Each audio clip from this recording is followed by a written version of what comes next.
আমাদের রাসূল সাল্লাল্লাহু আলাইহি ওয়াসাল্লাম আল্লাহর প্রিয় হাবিব ও সর্বকালের শ্রেষ্ঠ মহামানব। তিনি 15 বছর ধ্যান সাধনার পর নবুয়ত প্রাপ্ত হয়েছেন।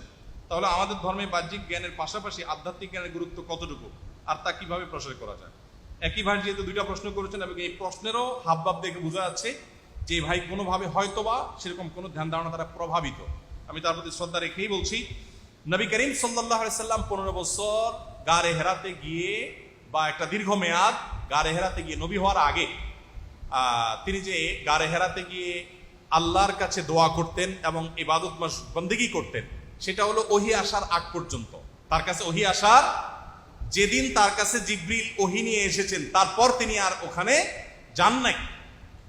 ওহী হলো আল্লাহর বিধান, আল্লাহর সাথে কানেক্টেড হওয়ার পর থেকে যখন জীবন বিধান পেয়ে গেছেন তখন সে আলোকে তিনি চলছেন। এখন আপনি তার অনুসারী হিসাবে তার নবী হওয়ার আগের লাইফটা এটা তার আপনার জন্য অনুসরণীয় নাকি পরের লাইফটা অনুসরণীয়?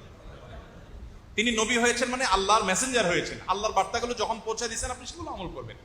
তাহলে তার পরের লাইফের মধ্যে ধ্যান আছে, কল্পনা আছে, কিন্তু সেগুলো আমরা আজকে মেডিটেশন নামে যে যোগ ব্যায়ামকে হিন্দু যোগীদের যোগ ব্যায়ামকে আজকে আমরা মেডিটেশন নামে এটাকে আমরা হালাল মনে করছি এবং এটাকে আমরা অনেকে ইসলামাইজেশন করার অপচেষ্টা করছেন মেডিটেশনকে এবং নানা নাম দিচ্ছেন। এগুলো পরিষ্কারভাবে ইসলামের সাথে সাংঘর্ষিক। প্রিয় নবী সাল্লাল্লাহু আলাইহি ওয়াসাল্লাম নবুয়তের পর এই ধাঁচে এইভাবে কোনো ইবাদত কোনো সাধনা করেন নাই।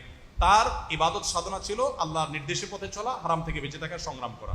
আমাদের সেই পথেই এগোতে হবে এবং সেই পদ্ধতি সুন্নাহ অনুযায়ী আগাতে হবে ইনশাআল্লাহ।